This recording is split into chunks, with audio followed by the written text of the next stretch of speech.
Hello, everyone. We're just waiting for the participants to increase, and the traffic is going up. Maybe because I'm Berlin, I should have a more of a German efficiency and start now, but I'm just allowing it for a few more, half a minute more.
So I'll start now. Hello, everyone, to all the panelists and the viewers who are coming to join us.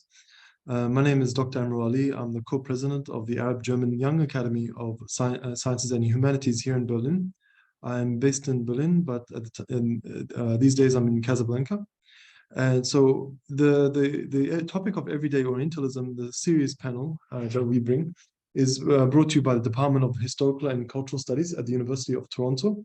And I want to thank Catherine Blom for organizing this and inviting me to be the chair and moderator, which is a refreshing change. I like to now take that sort of impartial stance and do moderation for a change instead of speaking. So at Everyday Orientalism, they've been following with utter dismay, all of us, in fact, the Russian invasion of Ukraine. And many friends have been directly or indirectly affected by this tragedy. And also the same goes for colleagues and friends affected in many regions of the world, where violent disruptions have taken place around the Mediterranean and the Middle East over the past couple of decades. So as a way to show and support and mobilize more conversation and actions from colleagues and students, we have a stellar panel that will be speaking today from Syria, Egypt, Iraq, Yemen, and Ukraine. The themes to be discussed include students' dislocation, heritage and trauma, refugee scholars, and what can be done to help. Looting and heritage history destruction, as well as the illicit trade in ancient artifacts. As I speak from Berlin, many here are speaking of a dark winter to come because of the gas crisis. And it might not be that gas will be cut off. It just could be that things will get expensive and people will feel, it'd be too expensive to turn on the heat, even at the expense of lives. We don't know yet. But one other type of tragedy that gets overlooked is the destruction of heritage and what has been lost in Ukraine, given that Ukraine has shot up in the spotlight this year. And this, it's really, as a sociologist, and I can tell you that this is an utter tragedy, because when we lose heritage sites, when we lose the past, we lose a sense of continuity. And the sense of human rootlessness is exacerbated. And heritage sites and museums and the treasures of the past are one tangible way that we hold on to be able to have a sense of history and a sense of where we came from and where we're going. And I want to now introduce the panelists who have graced us with their time to share their wisdom with us. And I thank you all for coming. Starting off with Amr Al-Azm. Amr Al-Azm was educated in the UK, reading archaeology of Western Asiatics at University College in London, and graduated with a doctoral degree in 1991. He was the founder and director of the Scientific and Conservation Laboratories at the General Department of Antiquities and Museums from 1999 to 2004, and taught at the University of Damascus until 2006. I have to say, I have not met many Amrs I'm outside my name, but usually it's Egyptian, so it's a refreshing change to meet a Syrian Amr, although I have the O. Just to throw it out there. And currently is a professor of Middle East history and anthropology at Shawnee State University in Ohio and coordinator of the Gulf Studies program at Qatar University. Dr. Azm is a founder and board member on the Day After Project and currently coordinates the Heritage Project Protection Initiative for Cultural Heritage Protection at TDA. He's also a founder and co-director of the Antiquities Trafficking and Heritage Anthropology Research Project. That is a very mighty CV. And thank you, Am, for joining us.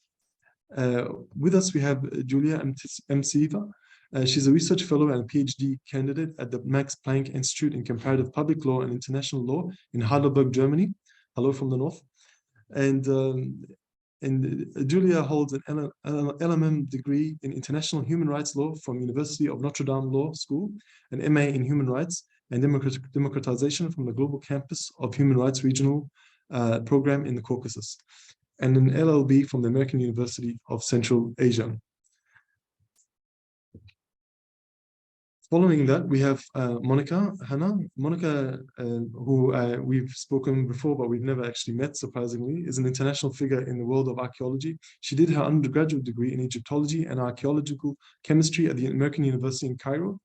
Hannah has pursued an MA TFL in 2006 at AUC as well. She later joined the University of Pisa in Italy to complete her doctorate in archaeology entitled Problems of Preservation of Mural Paintings in the Theban Necropolis, a pilot study on the Theban tomb 14 using 3D scanning techniques. That's a full-on solid title, Monica. And she's been awarded many awards, and I could say from what I know from Monica from the news and social media feeds and her excellent work, she really has her heart on the heritage of Egypt and its preservation and its retrieval from abroad, where we have many Egyptian artifacts scattered around Europe and beyond. And she does very, very mighty work. I should actually, I apologize, Julia actually isn't able to join us, and although I did read her profile, I think she deserves to be mentioned because she is an important figure and would have made a valuable contribution, but due to health reasons, she can't join us. The next speaker will be Zina Kamash, and Zina is a Roman archaeologist who specializes in the archaeology and heritage of the Middle East and Roman Britain, using a wide-ranging interest that include cultural heritage in post-conflict zones, uses of heritage promote well-being, and the contemporary politics of archaeology and ancient technologies, as well as memory, food, sensory understandings of the past, and religion. She's currently a British Academy funded, leading a British Academy funded project based in Iraq that explores the relationship between crafting heritage and well-being for people and communities who have experienced conflict. The next speaker will be Katie Paul, is an anthropologist and investigative researcher who serves as the director of the Tech Transparency Project, where she specializes in trafficking, extremism, disinformation, and criminal activity online on platforms, especially Facebook. She also serves as a co-director and co-founder of the Antiquities Trafficking and Heritage Anthropology Research Project and a founding member of the Alliance to Counter Crime Online, where she focuses on traffic, terror finance, and organized crime facilitated by big tech platforms. Oksana Rushnisha graduated from the Kharkiv National University in Ukraine and holds a PhD in history. She has been teaching at the university since 1994, and since 2004, she has been an associate professor of the Department of Ancient and Medieval History. Her focus is mainly on socio-cultural history and archaeology of the Greek polis in the northern and western Black Sea regions, in particular, religious communities, games, festivals, daily life, and leisure of citizens.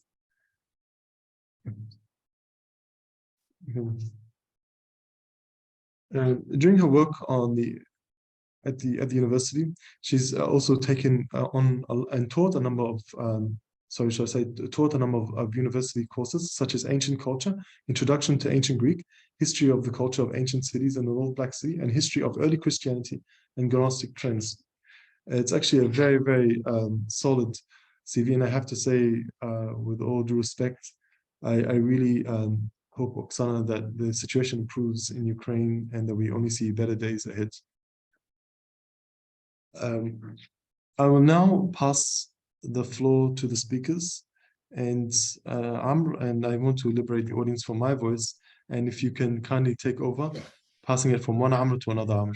Absolutely. And in fact, we were just commenting before you came on about the fact that we both have the same name, but it's a common Egyptian name. It's rather unusual that a Syrian, in my case, would have the name Amr. But anyway, I know we have just a few minutes to kind of give our little spiel, so I'm going to try and give an overview of really the current sort of issue at hand, and that is looting, trafficking, and destruction of cultural heritage and cultural property. And I want to start off by just sort of stating that looting and destruction of cultural property is not a new phenomenon. It's not a modern phenomenon. It's not a phenomenon of the 20th or 21st century or the recent conflicts that we've been seeing in the past 2 decades in the Middle East, in our region, for example. It's a very old and ancient tradition. It goes back for as long as humans have been burying their dead. Someone will come after them and try to steal it. And, you know, great efforts would be put in place to try and either hide the burial place of the dead or to try and prevent the looters from getting to the items that are being sought after. So looting is an ancient phenomenon. The second thing I wanted to kind of bring up here is the fact that in the Arab world, the Arab world, and particularly countries like Syria, Egypt, Iraq, Libya, etc., extremely rich in cultural heritage sites and monuments. And when I say extremely rich, I mean literally that and I'm going to use Syria here as an example, every Syrian I know lives either on top of an archaeological site, right next door to an archaeological site, or at a stone's throw from an archaeological site. So the proximity between people and their heritage and their sites and their culture is right there. It's totally integrated. It's not something that is detached or separate or far away from them. And accompanying that is also this kind of notion, call it an urban myth, call it, you know, whatever you want, that there is also within that context buried treasure to be found, to be dug up, to be extracted. Every Syrian I know, again, either knows someone who has an uncle from a second cousin, third wife, fifth sister removed, who was digging in their fields, you know, or digging a well, or pottering around in their courtyard, somehow uncovers a pot of gold and they became rich. So this idea that there is buried treasure that you can extract it and you know, kind of enrich yourself with, it also exists. So again, this is really more of an urban myth than anything else. But what is not a myth is that if you dig almost anywhere in the region, underneath or close to human habitation, you're going to find an archaeological deposit. The third point I want to kind of bring up here is the issue of what we refer to as subsistence looting versus organized criminal activity. Now, you know, recent conflicts in the region have greatly impaired the ability of states and their institutions to properly protect and administer cultural heritage sites, museums, etc. When you kind of put that together with the catastrophic destruction of livelihoods, as seen in Iraq, as seen in Syria, as seen in Yemen, as seen in Libya, the fact that the ability of people to basically earn a living, to provide for their families, is either impeded, destroyed, or just no longer possible. Couple that with the breakdown of law and order, collapse of state institutions, all of which result in a situation where people turn to alternative means of trying to make a living, of trying to feed their families. And so we have this phenomenon of opportunistic looting. It's not something that people would normally turn to do, under normal circumstances, but in times of stress, that definitely becomes a source of income for them. So we see this problem emerging in places where you have current instability or conflict, and I named some of those places, like Syria, Yemen, Libya, etc.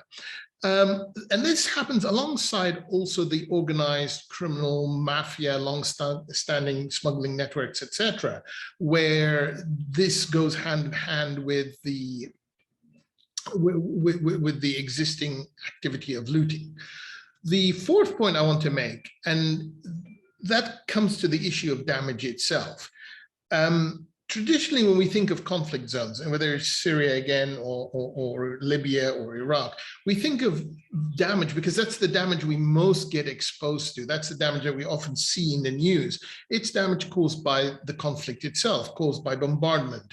There are, iconic pictures now of airstrikes hitting the Crac de Chevalier, a UNESCO designated World Heritage Site in Syria. It's the world's best preserved Crusader castle, or the destruction of the site of, the Temple of Bel in Palmyra when ISIS blew it up. These are the images that we most kind of think of in terms of damage to cultural heritage sites. But the truth is that the greatest amount of damage is not caused by military action per se, but actually looting.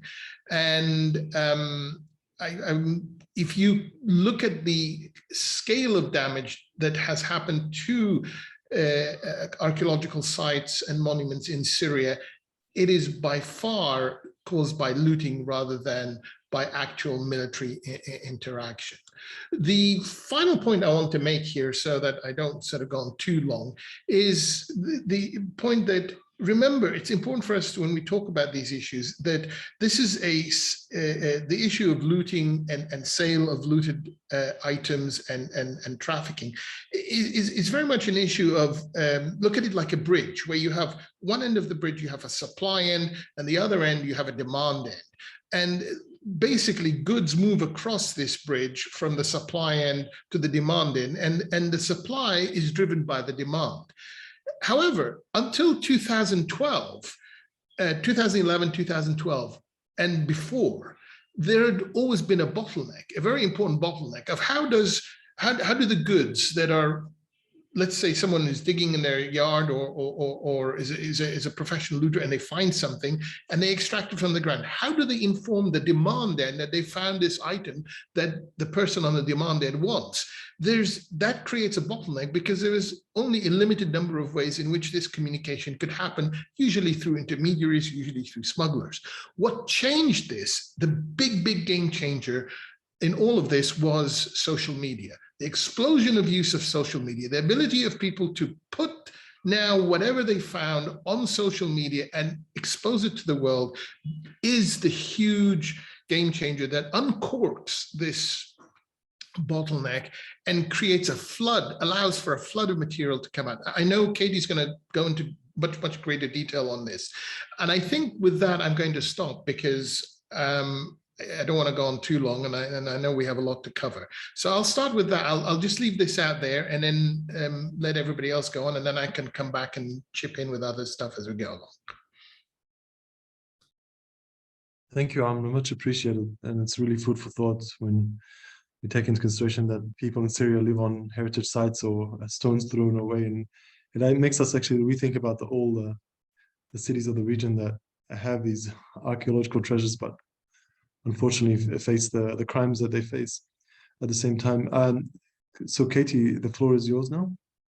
And for all the listeners, our speakers have 5 to 7 minutes, so don't worry, there will be a Q&A coming up soon after that. So much. I'm going to share my screen.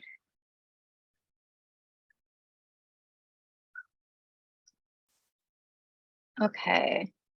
I always find with with this particular topic that social media can be a little abstract, so it's helpful to have visuals that'll go along with my discussion. So as Amr mentioned, as we discuss the illicit trade in cultural property today, we have to ensure that we're not neglecting the role of the largest and most unregulated digital vehicle for the illicit trade, which is social media. When it comes to trafficking of cultural heritage, financing of terrorism and organized crime, big tech platforms like Facebook and YouTube have provided digital toolkits that not only facilitate but accelerate the black market of cultural property, while also lining the pockets of extremists and tech companies alike. Networks of black market groups have ballooned across the Middle East and North Africa as users seek the platform's unparalleled reach to maximize potential buyers. And the scale is significant. Our research project monitors hundreds of groups, but a single Facebook group can have as many as 500,000 members. While commerce platforms are often criticized for their own role in the unregulated trade of antiquities, their scale and reach are absolutely dwarfed by Facebook. For comparison, in 2021, eBay had roughly 159 million active buyers worldwide. But that same year, Facebook had 2.91 billion monthly active users, roughly a third of the entire planet. And Facebook's tagline used to be that it's connecting the world, but it's also connecting the world for traffickers. As you see here, we see traffickers operating across boundaries through the use of Facebook. This is a Facebook group based in the US where we see people offering artifacts that they say that were found metal detecting in Ukraine and they're willing to ship to the States.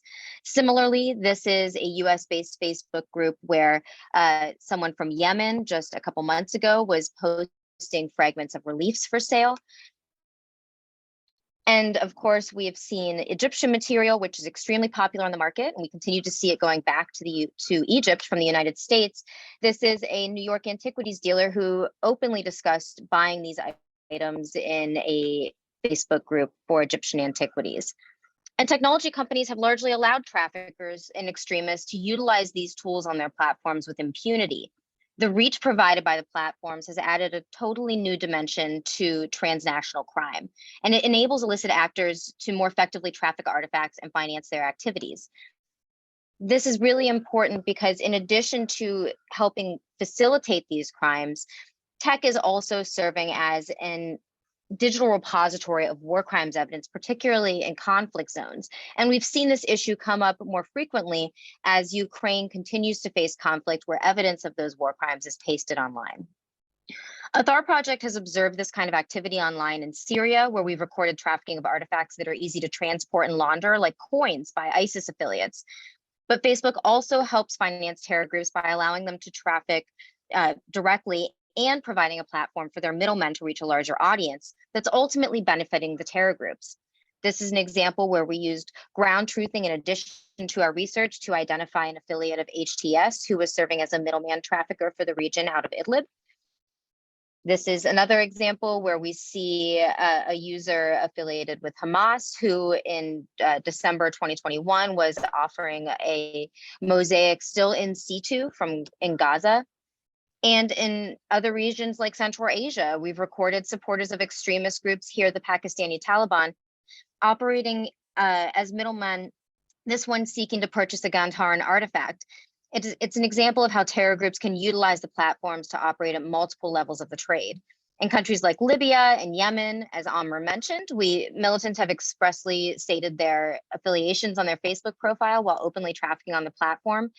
And in conflict zones like Afghanistan, we see that this activity can amount to war crimes. We've recorded weapons like grenades being trafficked in black market groups for antiquities with no interference from the platform. And the trafficking of cultural property from conflict zones to transit and end markets at the click of a button is one of the rare instances where big tech platforms are actually facilitating a war crime and not simply serving as a passive host for war crime related content. The artifacts offered in Facebook groups often mirror what's sought on the high-end market. For example, these statue heads in Libya on the left were looted from the UNESCO World Heritage Site of Cyrene. They were later recovered by authorities before they left the country. And as I mentioned at the beginning, we need to ensure that we don't neglect the role of social media as the world's largest and most unregulated digital vehicle for the illicit trade. That's because tech platforms like Facebook and YouTube are themselves profiting off of this activity. Facebook announced the ban of the trade of artifacts on its platform in 2020. Some of you may remember hearing about that. But a policy is only as valuable as its enforcement. And despite our multiple efforts to report antiquities trafficking content, Facebook makes no attempt to enforce their policy. And the company is essentially knowingly facilitating the trafficking of cultural property that can amount to war crimes. And despite the ban of the sale of artifacts on its platform, Facebook openly profits from including treasure hunting as an advertising interest. The company monetizes illicit listings in marketplace, running ads on artifacts offered for massive amounts. Just one of the ways that Facebook is actually profiting from failing to enforce its policies on antiquities trafficking. And it's not just Facebook. Google and its subsidiary YouTube also profit from looting. The Google Play App Store offers multiple Arabic language applications for users to install that help them more effectively loot artifacts. The apps are monetized with ads, meaning that Google is profiting in the process. And on Google-owned YouTube is also generating revenue from antiquities trafficking. The platform monetizes tools allowing creators, in this case looters and traffickers, to monetize anything, including potential war crimes. This YouTube video of a grave being looted is monetized with ads. That means that with every view, not only does YouTube profit, but the looter profits without ever having to make a sale. No innovation of this kind has ever previously been so readily available to terror groups and transnational criminals as it is today. So as we work to tackle and discuss the antiquities trafficking issue, we should make sure to consider the unparalleled role of some of the world's largest technology corporations who are not just complicit in, but profiting from these crimes.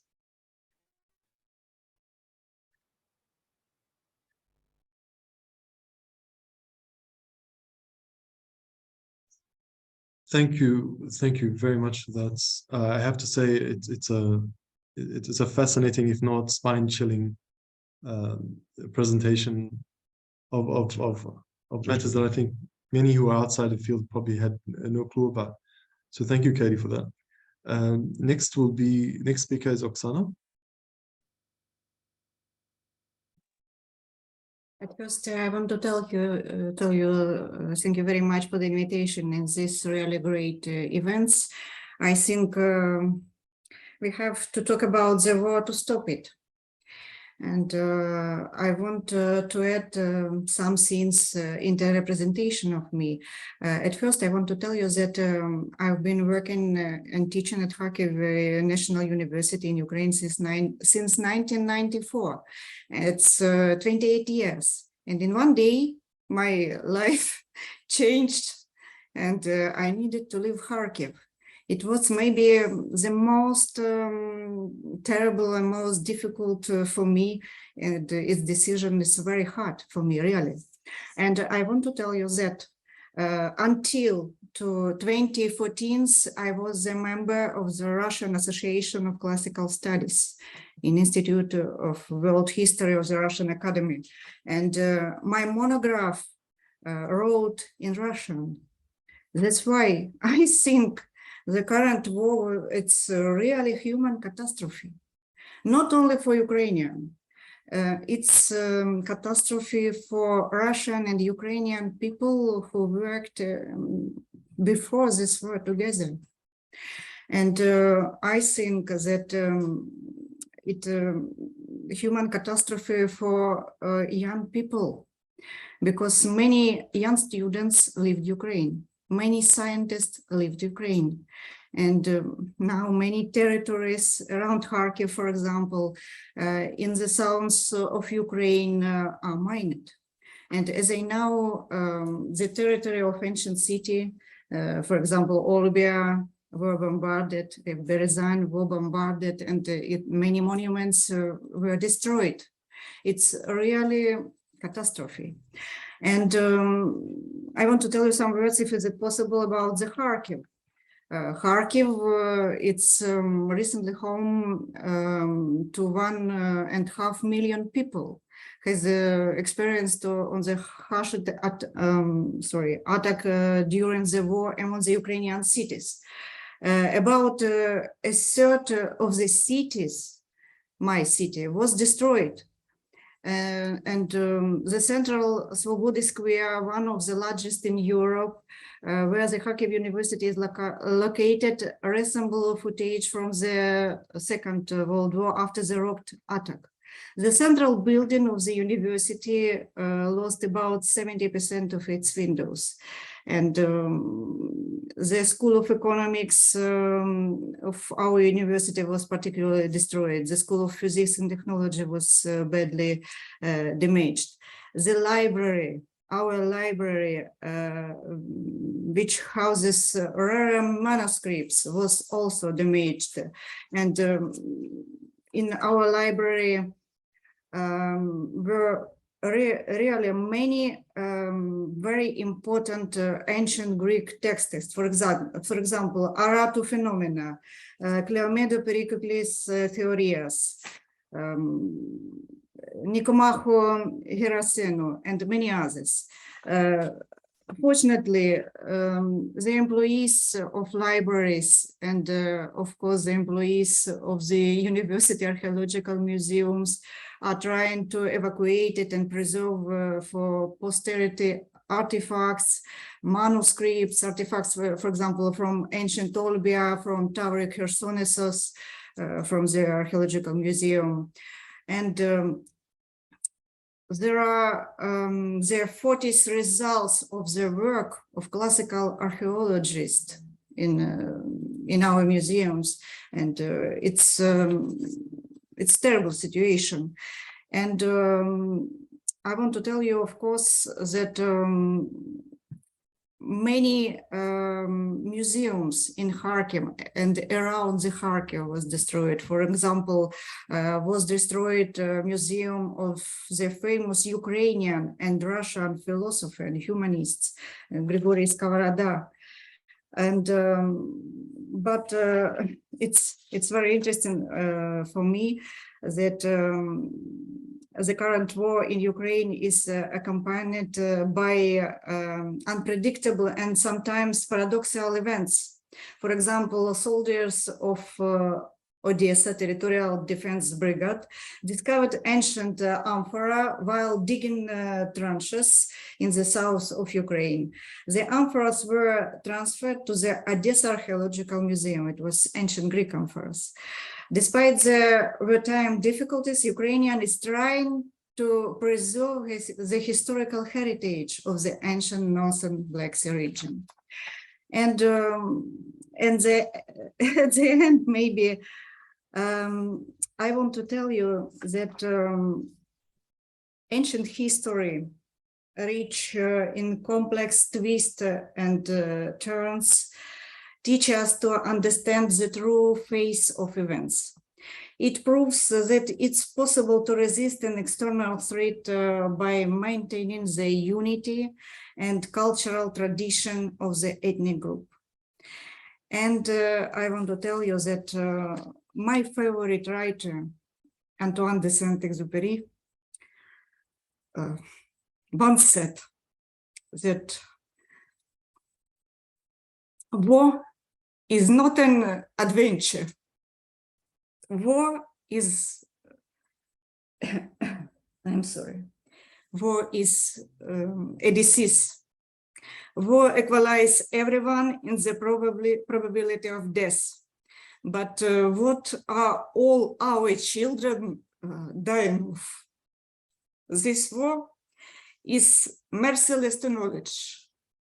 It is merciless to civilization, merciless to humanity. And it has to be stopped. It's okay, Oksana. Take your time. It's okay. I'm sorry. No, it's, if you want to continue, it's okay. Thank you very much for your attention. Thank you, Oksana, and your words are very, very deeply felt. And as someone from a troubled region such as the Middle East, you know, there is a lack of language to describe the crisis because it is beyond mental comprehension. And I think it's one of the things that we do is to try and find the words and the language and to make sense of the meaninglessness that's come about from this tragedy. And I think the word tragedy would be an understatement. But you're doing a marvelous job of being a witness to this very difficult period in history. and trying to set things right. So thank you for the work that you do. Yes, thank you. Now the next speaker will be Zina. Thank you, and thank you, Oksana, for your sharing your story. It was very powerful. And thank you to the Everyday Orientalism organisers for putting on this event. So I'm also going to share quite a personal view on this topic and share some of my experiences of the challenges of doing this kind of research when you have this deep connection to place as well. Slightly uncharacteristically for me, I'm actually going to read. I normally just talk off the cuff, but I want to read to you part of the introduction that I've written to the book I'm finishing on heritage and healing in Syria and Iraq. I'm also very happy to talk about the Crafting Heritage for Wellbeing project in Iraq in the Q&A if anyone wants to speak about that. So in the introduction to the book, there's a section which I'm going to read, which is called "Why Have I Written This Book?" So we'll read. One of the biggest reasons, other than I was invited to do so by Manchester University Press, is that this is my own process of catharsis and healing. I am British Iraqi. I have lived with post-traumatic stress disorder, PTSD, for many years, which ebbs and flows in its severity. One of my biggest PTSD triggers is conflict in Iraq, which has been the background to most of my life. This is a fact which is true of anyone born with an Iraqi background from at least the late 1970s onwards, with the rise of Saddam Hussein, the Iran-Iraq War, and the First and Second Gulf Wars. In the case of the most recent conflict in Iraq, the rise of and subsequent liberation from Daesh from 2014 to 2017, there has also been another layer of trauma for me that centers around the treatment of heritage during and after conflict, and in particular, the numerous competing claims to that heritage, who protects it, who can rebuild it, who makes those choices, and whose stories are told through those choices. Some of the events surrounding these claims, counterclaims, propositions, and decisions have had very negative effects on me, causing me a range of emotions that have been difficult to process. Sadness, rage, hopelessness, powerlessness, confusion, despair, to name just a few. Some of the processing of those emotions has taken place in therapy. I will always be deeply grateful to the therapists and medical professionals who have supported that part of my recovery.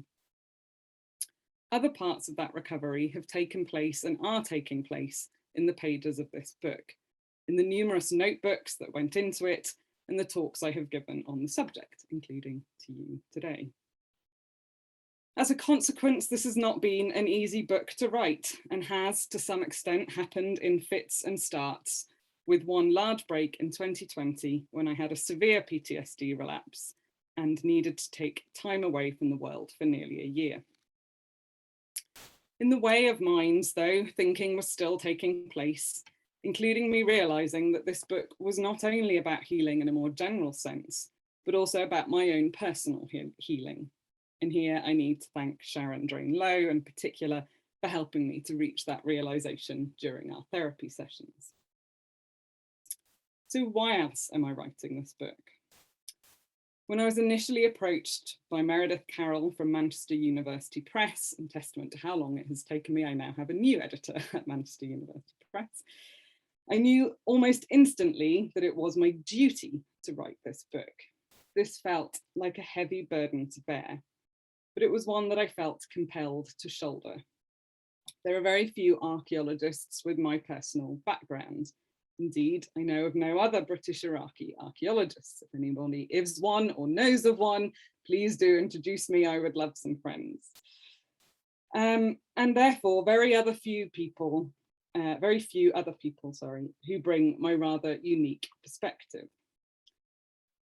Dasha Viejo-Rose, whose name I may have mispronounced, who views herself both as an insider and outsider in her research into Spain after the Civil War, has called this being an objective partisan, a term I rather like. It puts me in an unusual position of being both the trained specialist and the person with lived experience, of being both local and not local, Western and Middle Eastern. Indeed, these are other reasons why this book is one of personal catharsis and healing, as it has necessarily forced me to confront this mixed identity, which gives me opportunities, like placing me uniquely to write this book, but is also often difficult water to navigate. And Afua Hirsch has captured this beautifully in her book, British. And I'm going to give a short quote from that now. Start quote. At its best, living with multiple heritage is an asset. It's a bit like being multilingual. But if speaking languages allows you to swim expertly, expanding the surface of the ocean you can navigate, having multiple cultural identities offers the possibility of full body immersion, deep sea diving, an experience that is difficult to pin down, but feels mystical and profound. That's the best case scenario. But at its worst, having multiple identities can feel like being helplessly adrift, unable to embrace the beauty in any one place, fearful of the water, awkward on land, end quote. One of the anxieties of this sense of duty has been that I might not sufficiently represent the voices of the people of Syria in Iraq, especially as I am not myself Syrian. As one of the central tenets of this book is that there is not a single story. I want to make it clear that I am telling my story here, but that may not be the same story of other people from the region. Where I can, I include the voices and views of other people from Syria and Iraq. The possibility of finding a single consensus within this multitude of voices, backgrounds, and experiences is near impossible. So I also write this book as an invitation for other people to share their thoughts in response to mine. And that's what I wanted to share with you today. Thank you for listening.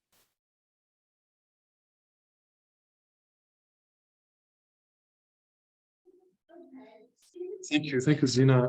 Actually, I really appreciate when the personal is mixed with the scholarly work. I find it to be much more honest and raw and human, and perhaps the way academia actually should be, because there are humans behind the work that is pushed out into the scholarly and public domain. It's really fascinating. I think for many of those who have wives from other nationalities and who have children and will have future children, we think a lot about this, about this identity question, which I tend to find much more of a modern phenomenon. What we tend to experience as a modern problem tends to be historically the norm, but thanks to the nation state and borders, it's complicated our lives unnecessarily. But thank you very much for that, Zina. And now I pass the mic to the wonderful Monica. Thank you, Amr, for the introduction, and thank you, Catherine, for the organization.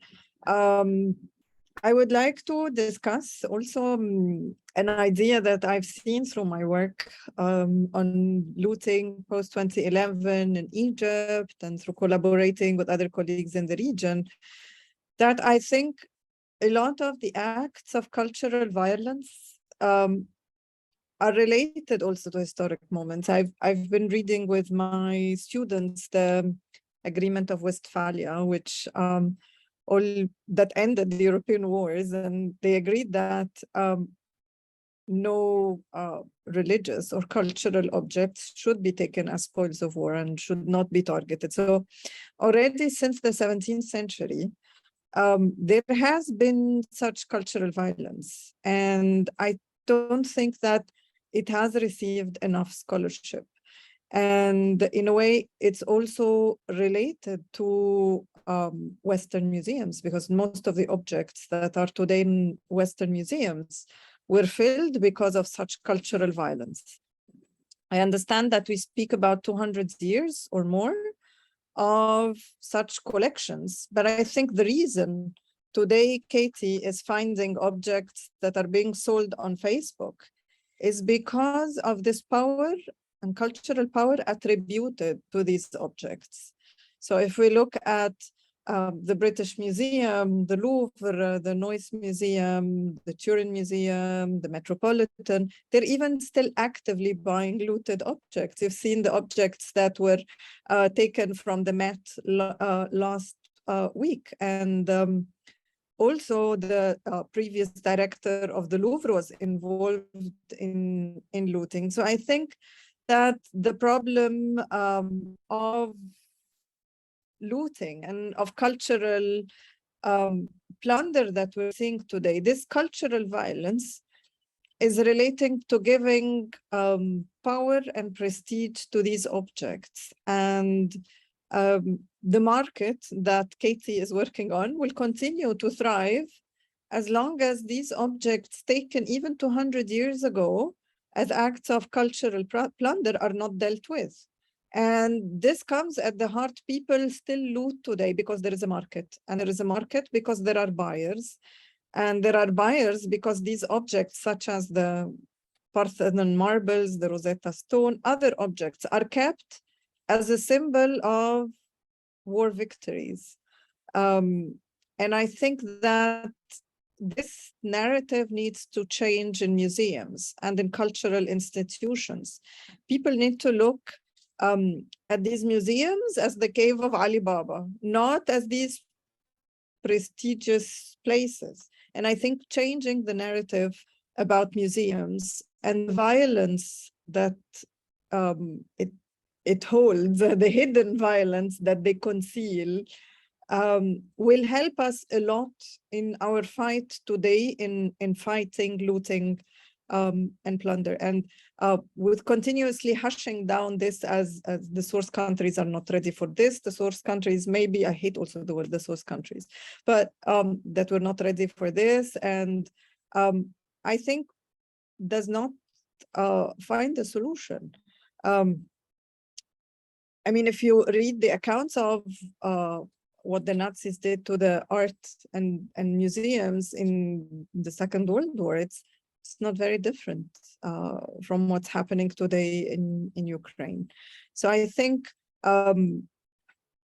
we need to be able to tackle the real disease and not the symptoms. The looting and the culture plunder today is a symptom of a much bigger and older problem of giving cultural power and prestige to stolen and unethical and illegal objects in Western museums. And thank you very much, Chandra.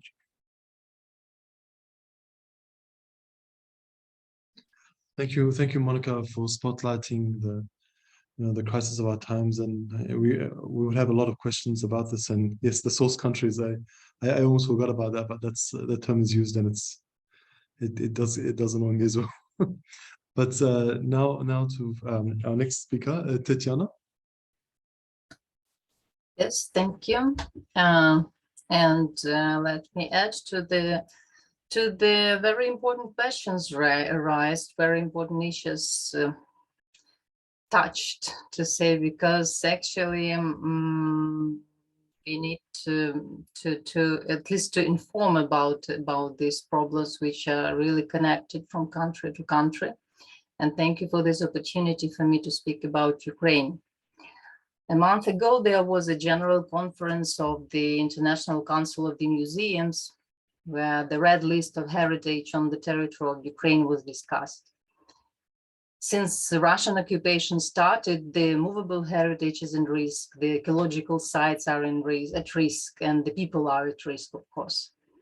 The territory of Ukraine, being on historical crossroads during the centuries and in prehistoric times as well, is full of ecological sites. Every year, the archaeologists report on new discoveries dated from the Stone Age till the early modern times. Nowadays, the archaeological preserves at the ancient Greek sites at the south of Ukraine appeared on the regions heavily shelled right now. The archaeological preserve Taura Chersonesos, which Oksana mentioned as well, which is in the UNESCO list, and many other classical sites in the Crimea are being on the territory occupied by Russia during the last 8 years, long before the war. before the active phase of war. Yeah, Russian aggression upon Ukraine started before the actually open war. It started from the occupation of the Crimea, and that was a time since when the occupants treats illegally the Ukrainian heritage. According to the international law, for instance, to the European Convention of the Protection of the Ecological Heritage, the state occupant is not to provide any archaeological works at the site. Instead, what we can see since the very beginning of the occupation of the Crimea, the excavations at the legal excavations at the ancient sites never stopped. They even doubled in scales and numbers after Russians occupied the Crimea. It is at the background when the Russian scholars were always welcomed not only to participate, but also to co-lead the excavations at the Crimea. Ukrainian scholars couldn't get rid of this inferiority for years after the Soviet Union, when Ukraine was dependent from Russia. They were always happy to cooperate with their Russian colleagues. However, after 2014, the Ukrainian scholars can only watch how our colleagues feel free to widen their projects at the occupied territories. All the international projects, with German, British, American colleagues stopped, of course. The cooperation became legally impossible. So the Russian colleagues feel well left alone with their new projects, very often dictated by their politicians. For example, the Tauri Chersonesus, again mentioned, and ancient Greek and Byzantine site, one of the most important actually, became a device to show the hybrid historical roots of Russian state and Russian church. Right now, the project of great building at the site is being implemented. The project has very short terms in which the excavations should be conducted, and after that, the very building of hotels, underground parkings, the archaeological site, and many other things which would transform the site into a kind of great touristic center, maybe close to Disneyland. These excavations, the occupant calls the rescue excavations. And this is a trick of hybrid information, actually, as far as rescue excavations are allowed by the law. However, should there be no extraordinary building at the site, there would be no need to excavate, right, to rescue the site. Russian archaeological services started to treat the term rescue excavations very widely, to the extent that all the planned projects can work with this aim as well, rescuing the sites from such things as the sea, the wind, etc. It seems that the occupant hurries up to excavate, to obtain the new artifacts, and to reorganize the touristic sites according to their propagandic visions. It looks very similar to the dictators like Mussolini or Hitler, who used archaeology in their propaganda and provided wide and urgent excavations and restorations and rebuildings, introducing unproved and unreliable data into the historical landscape. It's hard for us, the Ukrainian scholars, to watch these events, despite our calls and appeals to the international research community. Of course, it's much harder to suffer from the direct physical aggression which we face this year. And my question will be for our panel, for our discussion is, can we help with conference and speeches to protect the heritage if the war still goes on? Thank you.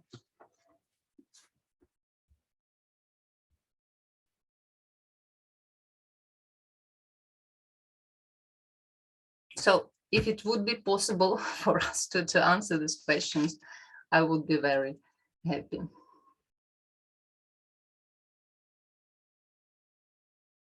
Thank you, Tatiana, for that excellent and fascinating talk. And thank you actually to all the speakers for a very engaging and dynamic thoughts. And it's really, for someone like me who's in the area of sociology and philosophy, it actually it harkens back and reminds me of Hannah Arendt's 1961 book, Between Past and Future, where she starts off the first sentence by a quote from the French poet René Char, which is, and when I first read this, it made an earthquake in my head. And the quote is, our inheritance was left to us by no testament. Our inheritance was left to us by no testament. And this, when Hannah Arendt first read it, really affected her.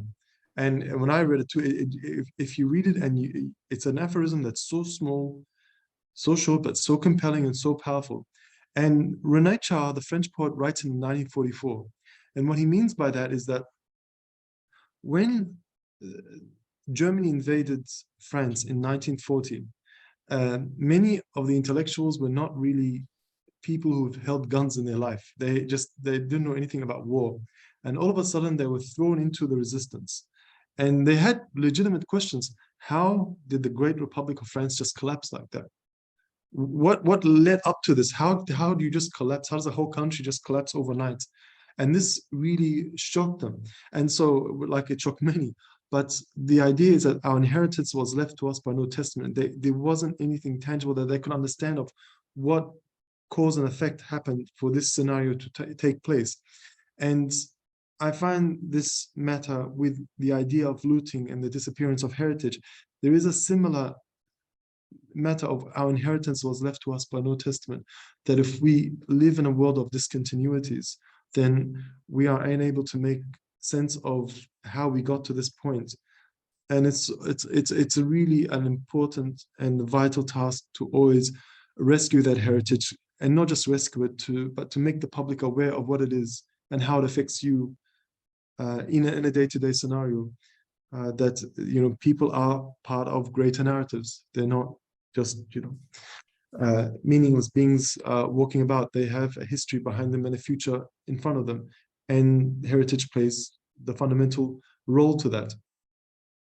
So I just want to ask the speakers if you want to add any more thoughts before I pass it to the audience. If you wanted to add anything else that you might have remembered halfway while others were speaking, please feel free to do so now. Otherwise, we can start off with a Q&A. Well, maybe to add, not quite add, but I was really fascinated by the speeches here, by the short information here, and actually, what we can do is to draw attention, of course, to the great responsibility which falls on those who irrevocably damaged and ruined ruins the heritage, right? The important thing is for people to understand their responsibility, to know about their responsibility. And what I can, no, that would be the wrong thing, the wrong word.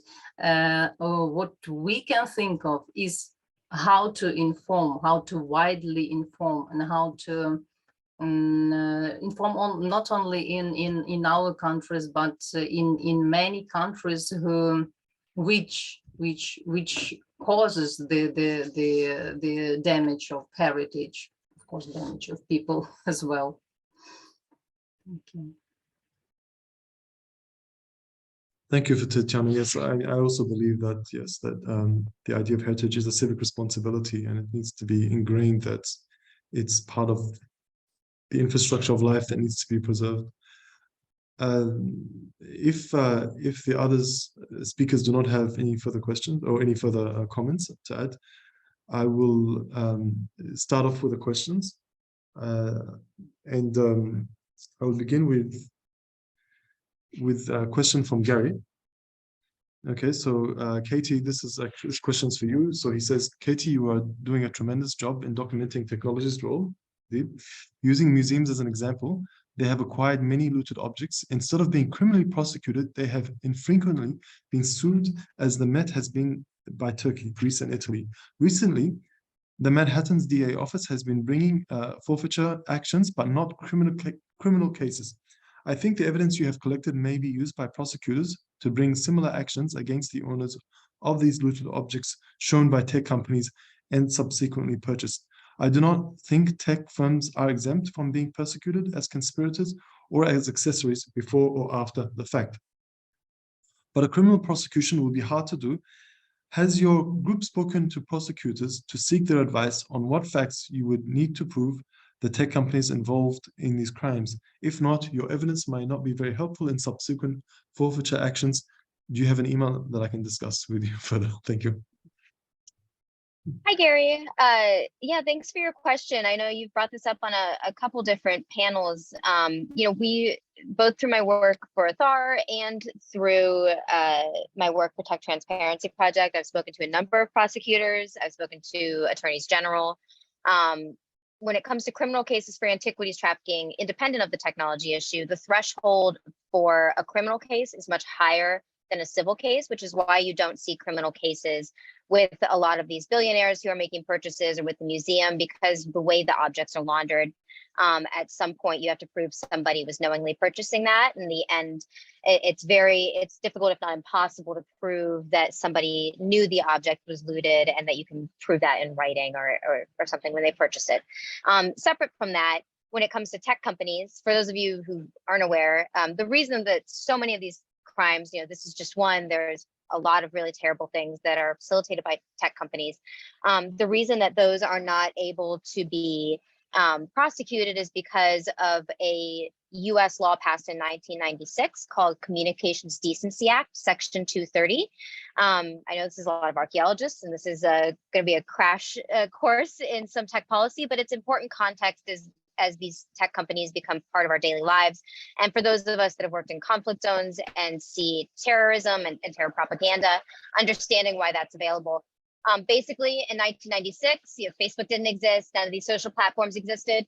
And when small companies at the time like Amazon said, hey, look, you can't criminally prosecute us for crimes that are being posted by other people. We're just a platform. These third parties are posting it. And basically the law says that companies are not responsible for criminal or civil liability for anything posted by third parties on their platforms. Now, technology has changed a lot in almost 30 years, and the law has not. And this Section 230 has been used by companies since then to get everything thrown out, from support for terrorist groups, material support under the U.S. Anti-Terrorism Act. They've had about a dozen cases on that issue thrown out under Section 230. And so the legal threshold is really difficult, but there are independent prosecutors and attorneys general and district attorneys that are working on this. Unfortunately, the financing it takes to do the research to prove this threshold is very difficult to find, if not impossible. And then the time it takes to actually bring a case against a multi-billion-dollar corporation that's not going to get thrown out right away is very hard. There's only one case I know of that has not currently been thrown out under Section 230, and that is a teen sex trafficking case against Facebook that's being held in Texas. It's been in the mix for several years, and the only reason it wasn't thrown out was because in 2019, Congress passed a law that basically created a carve out and said companies were not protected by Section 230 for something that had to do with sex crimes. So ultimately, long story short, there are a lot of very complicated US laws that are in the way, which is why you see Congress and the White House right now saying we need to reform Section 230, because until that's reformed, it's going to be very difficult to hold these companies accountable through more than public shaming.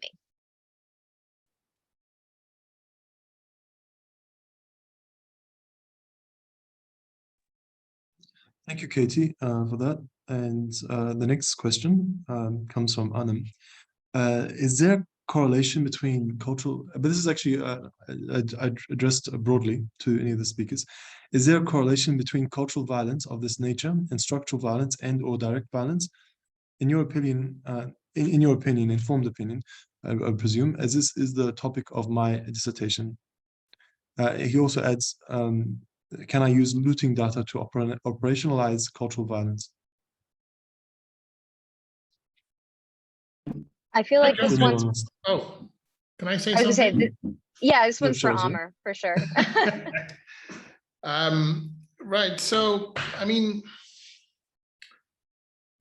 you know, the violence part, you have to see the way at least the way we've sort of experienced it in the conflict in Syria, for example, and with Daesh, is that heritage, it becomes a resource that can be exploited in any number of different ways.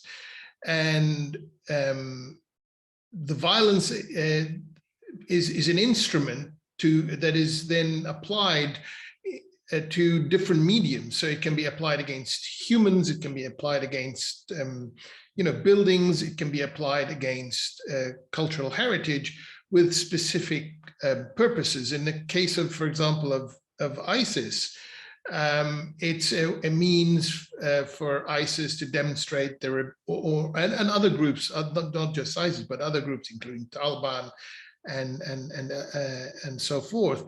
These groups will exercise violence against cultural heritage with the specific purpose of demonstrating their ability to act with impunity, because you can't stop them. There's no means of preventing them from being able to do that. And the impotence, it also, that's the other side of it, the impotence of both the local communities, those against whom the violence is being perpetrated, and the international community to kind of respond or do anything. So this impunity impotence is a very powerful mix, and it is exploited and used by these groups as a means of reinforcing their power, their control, and also to and it resonates very well with their often, you know, narrow base of supporters. So if you think of ISIS, their destruction of cultural heritage is, in my opinion, less to do with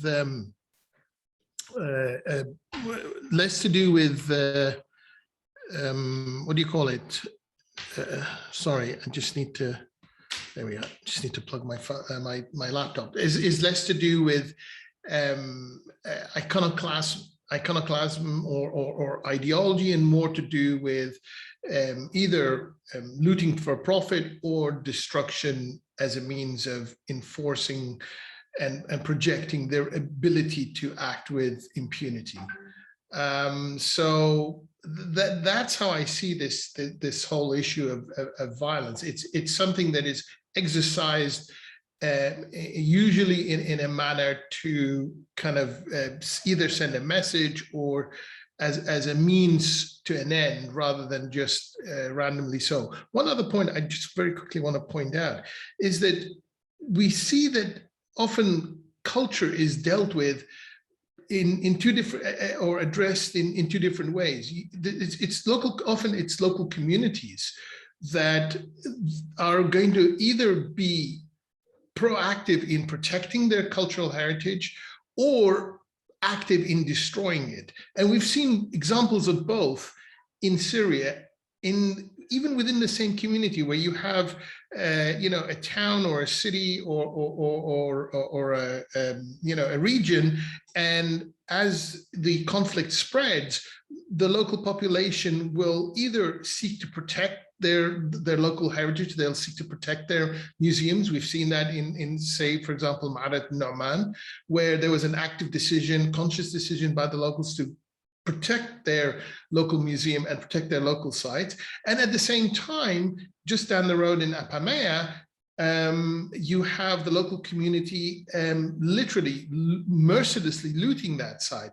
And I think that also takes us into the relationship that local communities have had with their own heritage, with the sites and monuments, either directly through their own interaction with these sites, but also as a result of their relationship with the state and the state's institutions and how they have administered and looked after those sites.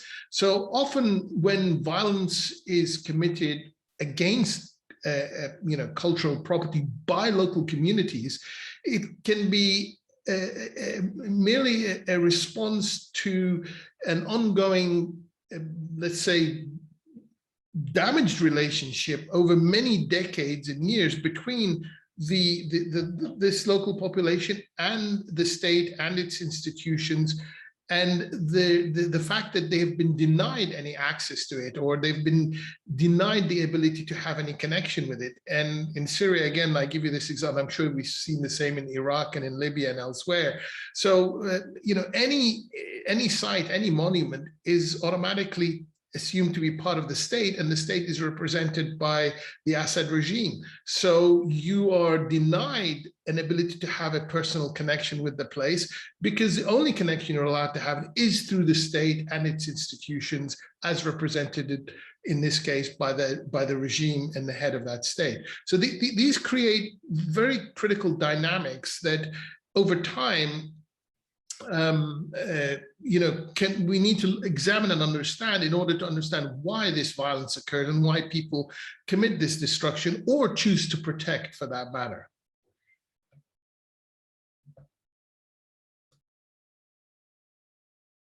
I just want to follow up on something that Amr mentioned, particularly with some of the stuff that we've seen on tech platforms. It gives us a unique window into conversations that disparate groups wouldn't otherwise have in the real world, except for on these tech platforms. I see a lot of this in Yemen, in particular, less so in Libya, but when you have these Facebook groups with tens of thousands of people, you have average people and secularists interacting with extremists and in some cases terrorists. And so in Yemen, for instance, when we see someone post a statue or some other icon that they want to offer for sale, oftentimes extremists will chime in and really berate them for not destroying the statue, for seeking to buy it. We see similar types of extremist intervention in these groups when people try to sell ancient Qurans, that it's blasphemous to profit from the Quran and sell the Quran. But in the same token, you also see in those same groups, other individuals actually, you know, saying that an object is too valuable to be sold into the West and you should just give it to the museum. It's too important to our heritage. So we see both dialogues taking place, and the tech sphere is particularly concerning in the fact that you have these average people who can easily be influenced by Islamic extremists, and it's an environment that they would never otherwise have the chance to interact in. So in addition to facilitating this trafficking issue, you have commingling of ideologies that can also potentially lead to recruiting and spread of the violent ideologies that lead to this kind of destruction and kind of a disdain towards certain types of heritage. And so that's something that, you know, the tech aspect adds a unique angle. And I think that that was particularly the case with ISIS, because we saw a very young, tech savvy extremist group really utilizing tech platforms as a way to expand their ideology and even soften their ideology in a way that could loop in new people. There was an entire account at one point of ISIS fighters playing with cats in streets, trying to get people to follow them. And so tech has really helped formulate ideologies and help these individuals recruit as well.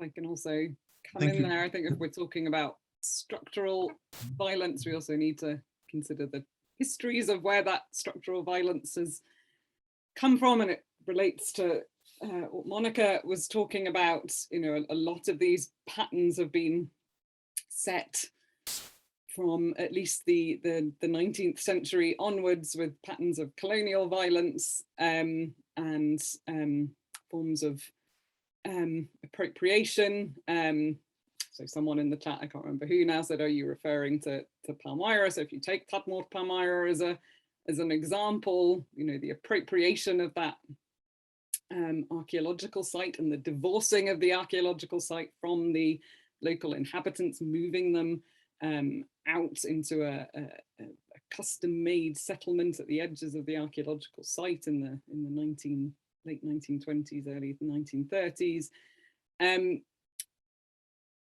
Those processes of claiming the archaeology for Western civilization, said with the strongest possible quotation marks, then had some very severe ramifications. And if we look at what Daesh were doing on that site,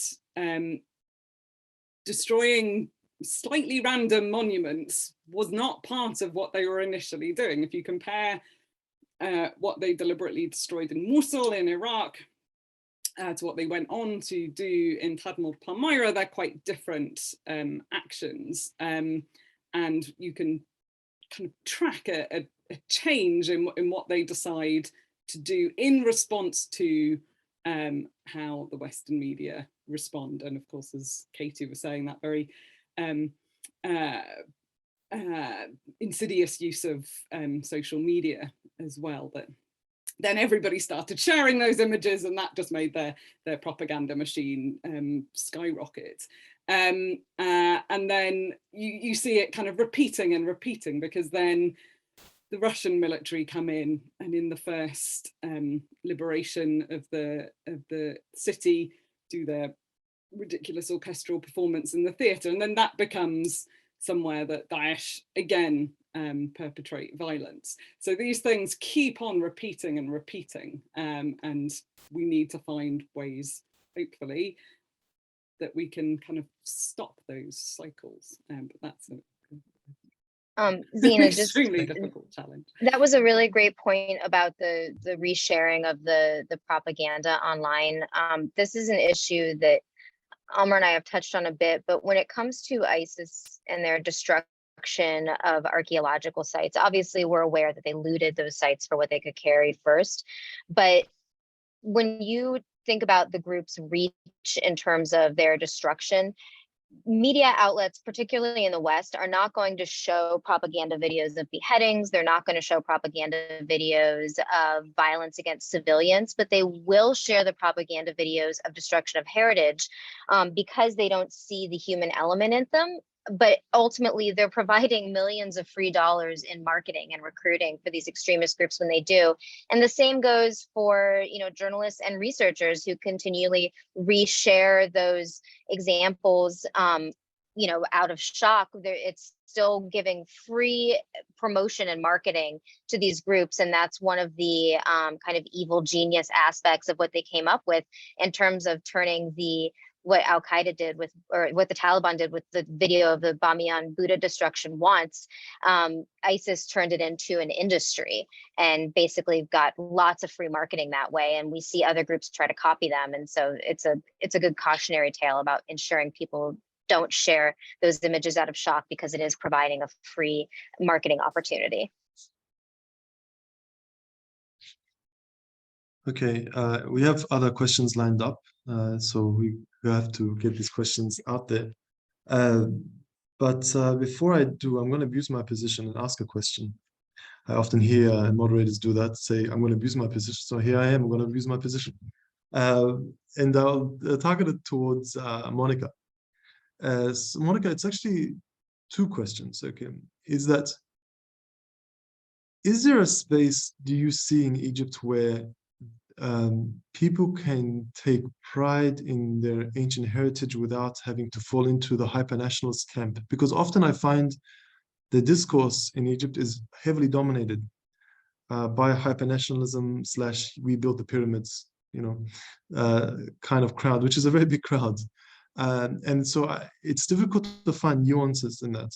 So often when I come across ancient Egyptian literature, which is very fascinating, but when you tell your relatives and about this, and then they go into this whole Aywa Masri, Dunya, this whole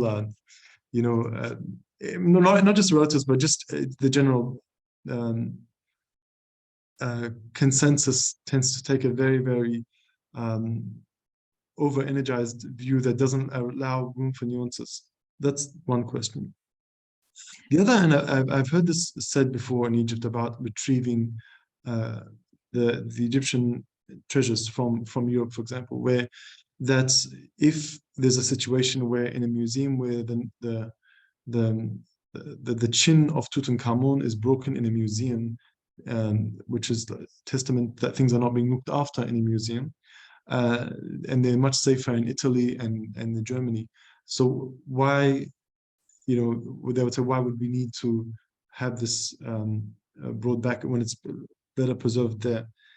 Of course, I'm sure you've heard this a million times said, but I would love to hear your answer on this one and the first one. Thank you. Sure, yeah, Amr. I think that this idea of that we are incapable of taking care of our own heritage is a very post-colonialist discourse, and it taps into hiding what happened to heritage in the Second World War in Europe. I mean, Nefertiti was buried in a bunker, and we've almost lost her. And if you just look at accidents that happen in Western museums and media, they're usually very hushed. Like in 2016 to 2018, around 3 attacks happened to Egyptian objects in museums. So people actually, vandals actually went and actively threw olive oil on Egyptian objects in Germany, in Berlin, even with the hyper security that they have. So, I mean, this is actually active vandalism that was not stopped by the police, while perhaps other accidents happen in Egyptian contexts that happen because they're accidents or because of people not taking responsibility and other similar mistakes. We have the very famous statue, not the bust of Nefertiti, but there is a body that is sometimes attributed to Nefertiti, and it had a disaster in conservation in the Berlin Museum. But people do not talk about this. They will only talk about the chin of Tutankhamun. And this is typical post-colonialist, that you people cannot take care of your heritage, so we keep it because we have this power. And this is in a way also absorbed by Egyptians, that we cannot take care of our heritage, keep it there. So we have actually absorbed the post-colonialist discourse, and sometimes we even propagate it, which I think is a huge mistake. And I believe that when Egyptians take the ownership of their past, such accidents will be much, much less.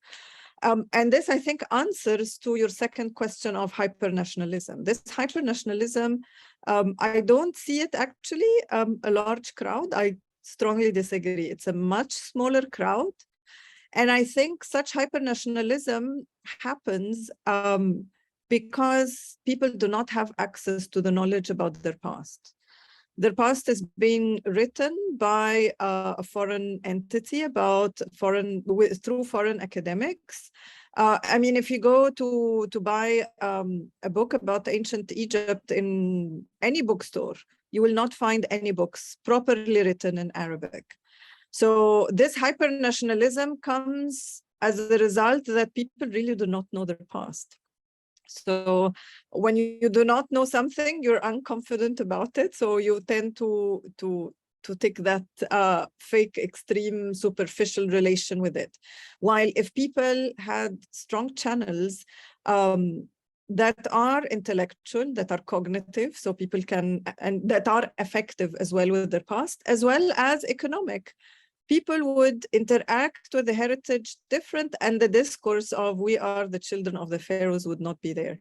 There would be a different interaction with the past that's built on knowing, feeling, interacting, and doing.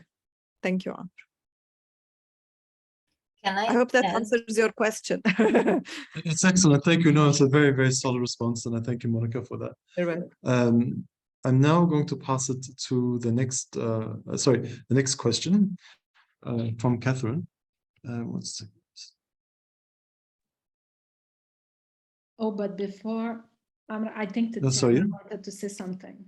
Just Sure. during your reading, just add a couple words to what Monica said. Okay, sure. Actually, I absolutely agree with your answer. Yes, we need to educate. We need to not to educate, but to comprehend, to add to the education of public. But I would say sometimes it doesn't help. What we have in reality, well, for example, what we had in Ukraine, there are books written in our languages about by the good scholars. There are books which give you information on your heritage, which gives you everything you need. There is education at schools about heritage, but still, common people are more ready to believe Indiana Jones. They are more ready to believe in fairy tales than to scholars. And it's interesting phenomenon, actually, because yes, we educate, but it's boring, you know, it's boring to read the book. You just watch a video from Facebook, how it's nice to walk on the field with a metal founder, yes, with a device, and they say, wow, I want to do it as well. So it's a problem, and I really, we don't really have answers to this. And Catherine put a good question on the scholars who don't want to be involved into these questions of preserving the heritage. However, I think there will be time when we just don't have choice. I mean, even now we just don't have choice, because there's no one else to inform, to protect, and it's like the problem was no answers for me yet. So. Can I respond to the idea of the Indiana Jones? Yeah, thanks. Yeah. Thanks. So I actually wrote an article criticizing Indiana Jones in particular, and how it destroyed the discipline of archaeology. And I think that, I mean, I can speak from an Egyptian experience. Egyptians read a lot. They are from the most people, the most Arab country that actually reads. And the statistics even say that Egyptians are the highest consumers of written books in all the Arab world. So I think, but the problem is we do not write for them. We academics, we write to get promoted. We write in English because that's how we get promoted. Most of the books that are written, they're written in English, and they're rarely translated to Arabic. So people literally do not have the access to the knowledge. And through fieldwork, I mean, while working in the field, you could tell that people wanted to know. Workmen, even illiterate workmen, would come and they would be very curious on the content. Why is this wall here? Why is this staircase there? Why is this architecture feature looking different? So there is a general curiosity, but we're unable to satisfy this curiosity. We're unable to give people the access, the knowledge access, and sometimes also the spatial access, because in the post-colonial mind of Egyptians responsible for heritage, we prepare Egyptian heritage for the Khawagas, for the foreigners, and not for the Egyptians. So sometimes the Egyptians even do not find themselves able to access the archaeological sites, or not welcomed, or not wanted, or even sometimes, like the Valley of the Kings, the signs are only written in English. The titles are written bilingually for the names of the kings, but the description, the content is written in English. So there is a huge colonialist legacy, particularly in Egypt, that we try to fight. And I think in Egypt, yes, I would agree that people would want to believe in the genie stories, in the magic and the curse and so on. But I think if we present the past in a more human manner, in a more anthropological manner, in studying the workmen and studying the women and studying the children, modern Egyptians will find a way to identify with their past that is not this hyper-national discourse. Can I just add something to what Monica's saying? Because I think she's really touching on something very important here. Look, the relationship between everyday people and their heritage and their history is quite complex, as I've already sort of kind of indicated. And the fact that, as Monica quite rightly pointed out, in Egypt and in Syria and elsewhere, there is this separation between everyday people and their cultural heritage in terms of accessibility. Remember that, I'll use Syria as an example because I worked in Syria, I know Syria better, but I'm pretty sure it's similar elsewhere too, and Iraq as well. When most artifacts and most excavations are not in the major cities like Damascus, they're going to be in the big site. All the most important archaeological sites are outside. They're in the countryside, and so you have these people who either see these foreign teams come in, excavate, extract material, or if you have a local person working in the field and they'll find something, and then immediately the Department of Antiquities and the authorities will come, they'll swoop over, they'll fence the area out, they'll lock the local community out of it, and then they'll remove these objects, they'll dig them out, and then they'll disappear. And they'll never see them again. They don't know what happens to them. They're not told what happens to them. And they're almost treated as criminals for the very fact that they were even near the site. And in some cases, they're even arrested. You report a find in Syria, you report a find, an archaeological find on your land, there's a fair chance you'll get arrested and then taken away, interrogated in the usual manner to make sure that you also haven't taken some of it away or something. So it's actually not a pleasant experience for you, not to mention the fact that your land is confiscated. If this is agricultural land, you're no longer allowed to access it. You're no longer allowed to, you get no compensation for it. And the local community gets no benefit. If there's a mosaic or a site or an artifact, it's removed, it's taken to the museum in Damascus, which is in many cases, hundreds of miles away, and the local community gets no benefit. So for them, they live in a state under a regime that is usually corrupt, that is malfeasant, that takes everything away from them.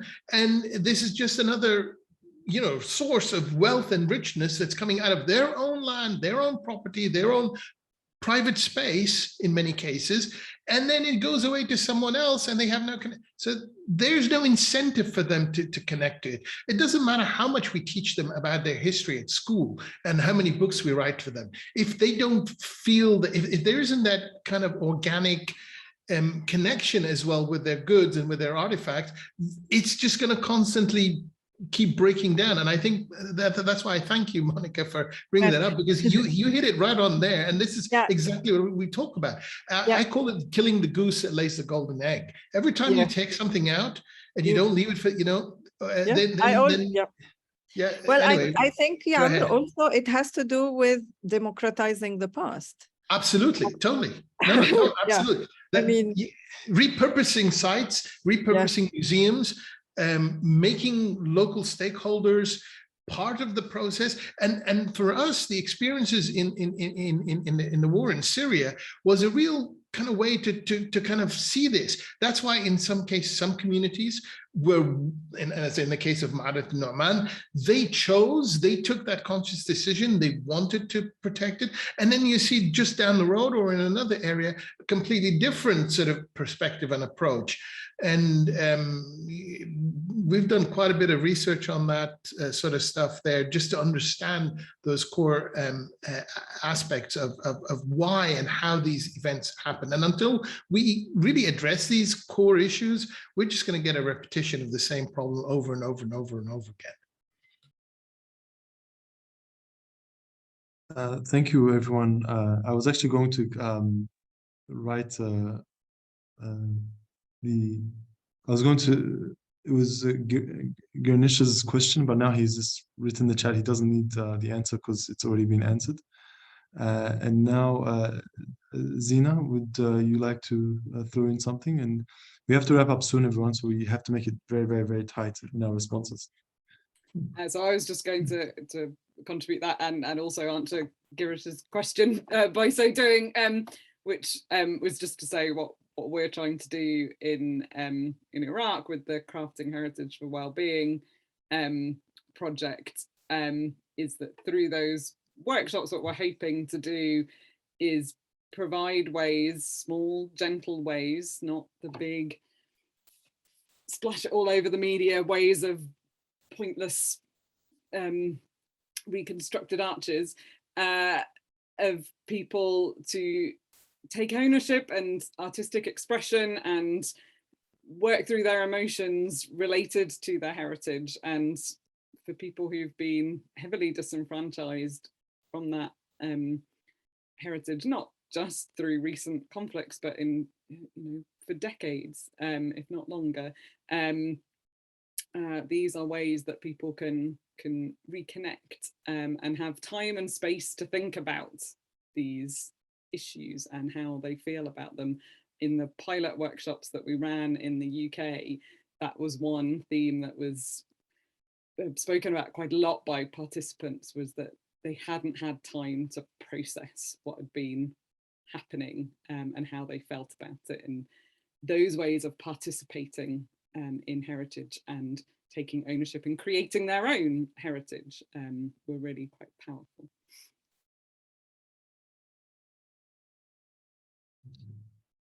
Thank you, Zina, and thank you, Monica, Tatiana, Katie, Amr, and Catherine for organizing it. The discussion has been very, very mind-blowing, fascinating, and I really thank you. And I think the audience has benefited a lot from that, particularly that there has been many audience members from your field, some doing dissertations as well. So it's been very beneficial, and it's actually been even a great learning experience for me as well. So I do thank you for the input that you've given. And I will wrap things up right now. And I will just say to Monica, I don't know what's more offensive, you know, as an Egyptian, Nefertiti being thrown olive oil on it, because as a Mediterranean man, you know, that was a waste of olive oil. That's all I'll say, you know. So thank you. And one more thing. Okay, so Ali wants to ask a question, and I will allow that. Okay, please go ahead, Ali. Hello, can you hear me? Hi, can you hear me? Hello? Oh, Yeah, you we can me? hear you. Yeah. Oh, sorry. So I have a question for Monica. So how can I, as a American Canadian Egyptian, help with as a student in undergrad? How can I help in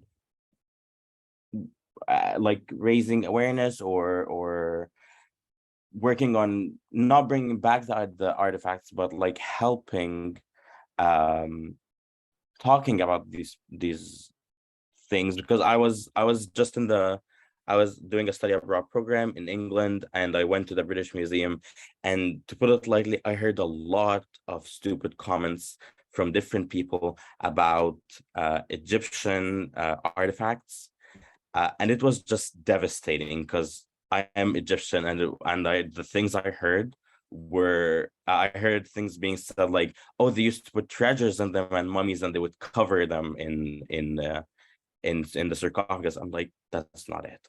So what do you suggest? Like, how can I help while I'm still not a scholar? At the moment, we have just actually launched a campaign called the repatriaterashid.org. And we're first targeting the Rosetta Stone, because I think that it is the symbol of imperial plunder. And feel free to sign it, share it, help us, talk to people about it. I can put you in touch with my students. I mean, I have 15 students working on the campaign. So feel free to take part. Just write me an email, write the website. You'll find my contacts on the page. And start raising awareness. It has to do with talking to people, getting people familiar with the arguments and the counter arguments. And I think that's how we raise awareness of such cultural violence. Great, thank you. Welcome. Thank you. Thank you. Much appreciated, Ali, for your very valuable question. And thank you, Monica, for the response. And thank you, everyone, for their responses and engagements. And we say have a great Friday, have a great weekend. Hopefully you have a very safe, healthy, and non-COVID weekend in whichever part of the world you are in right now. And looting free as well. Thank you to all the panelists. Thank you so much. Thank you.